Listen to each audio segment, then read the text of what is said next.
Hello बच्चों, राम राम जोहार। बच्चों एक शानदार सा सवाल है। आइए इस सवाल को अपन लोग करते हैं। सवाल में क्या बोला गया? A particle moves in X Y plane under the influence of a force F such that its linear momentum is P is equal to I cap cos K T minus J cap sine K T. If K is constant the angle between F and P, that means vector F and vector P will be. Okay, clear that. तो देखिए इस सवाल को हम लोग करते हैं, step by step करेंगे बच्चों, और ध्यान से समझेंगे सारी चीज़ों को। ओके बच्चों, तो ध्यान से समझिए इस क्वेश्चन को, हम लोग सॉल्व करते हैं इस क्वेश्चन को। ओके बच्चों, तो सबसे पहली बात, हम लोगों के पास क्या दे रखा है? मोमेंटम दे रखा है। ठीक है, क्या दे रखा है मोमेंटम अपन लोगों के पास? आई cap cos K T minus J cap sine K T, ये दे रखा है अपन के पास मोमेंटम। तो मोमेंटम से अपन लोग फोर्स निकाल सकते हैं क्या? बिल्कुल निकाल सकते हैं। हम लोग यहाँ पे देखिए बाय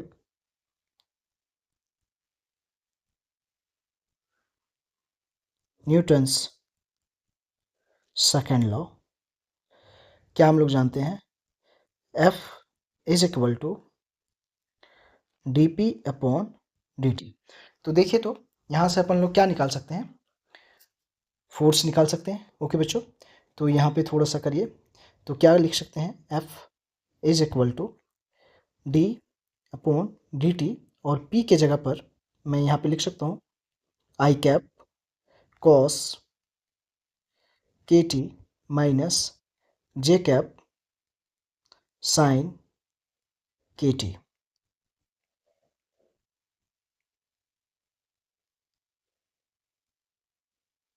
ओके बच्चों, समझ में आ रही है? अब यहाँ पे हम लोग क्या करेंगे बच्चों?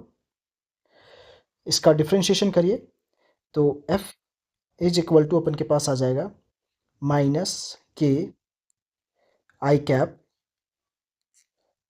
शाइन के टी माइनस के जे cap cos K T. Okay, ये प्रॉपर इसका डिफ्रेंशिएशन अपन ने किया, तो अपन के पास ये आ गया। ठीक है, तो F आ गया अपन के पास में, और P अपन के पास है। ओके बच्चों, तो यहाँ तक क्लियर हुई सारी की सारी बातें आप लोगों को। अब हम लोग क्या करना है? एंगल निकालना है। तो देखिए एंगल निकालने के लिए, यदि हम लोग को एंगल निकालनी हो तो हम लोग क्या करते हैं? याद है वेक्टर में, वेक्टर्स में क्या करते हैं? Vector A dot vector B is equal to magnitude of vector A into magnitude of vector B into cos theta, ये लिखते हैं। तो हम लोग ऐसे लिख सकते हैं, cos theta is equal to vector A dot vector B upon magnitude of vector A into magnitude of vector B. Clear that.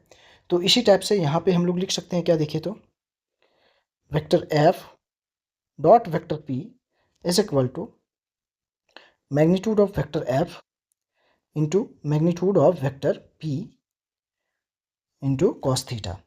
तो यहाँ पे क्या हो जाएगा बच्चों? Cos theta is equal to vector F dot vector P upon में magnitude of vector F into magnitude of vector P. Clear that.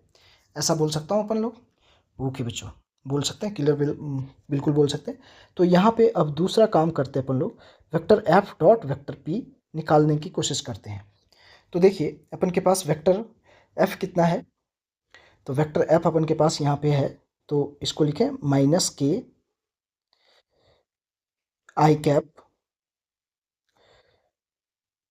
Sign K T minus, यहाँ पे बिग ब्रैकेट लगा देता हूँ, यहाँ पे हो जाएगा के जे कैप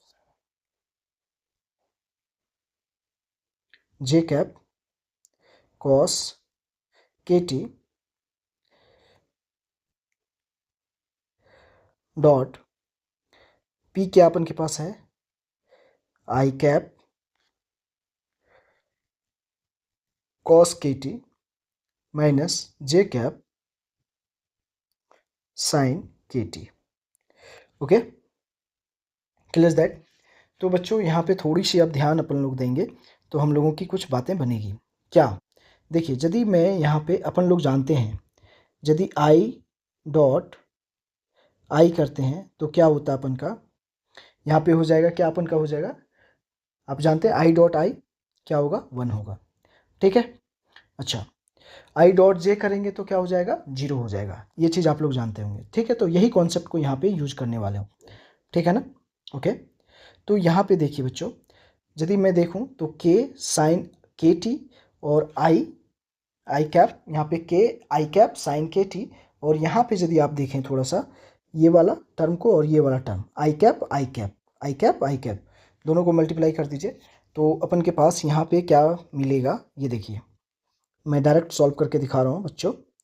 ठीक है, तो यहाँ पे हो जाएगा अपन के पास के और यहाँ पे हो जाएगा sign K T into cos K T. Okay, minus, clear that? Okay बच्चों, कोई दिक्कत तो नहीं, कोई परेशानी वाली बात नहीं है। के साइन के माइनस के sign K T cos K T. ठीक है, और यहाँ पे यदि देखा जाए तो अब जे डॉट जे कर लेते हैं। अभी यदि आई डॉट जे करता हूँ तो वैसे भी ये टर्म और ये टर्म को यदि मैं मल्टीप्लाई करूँ यहाँ पे तो वैसे भी ये 0 हो जाने वाला है। ठीक है, तो उसको मैं नहीं लिख रहा हूँ। ठीक, ओके बच्चों, तो यहाँ पे मैं अब करता हूँ तो यहाँ पे जे डॉट जे, ठीक है, तो माइनस माइनस क्या हो गया, यहाँ पे प्लस हो गया, राइट।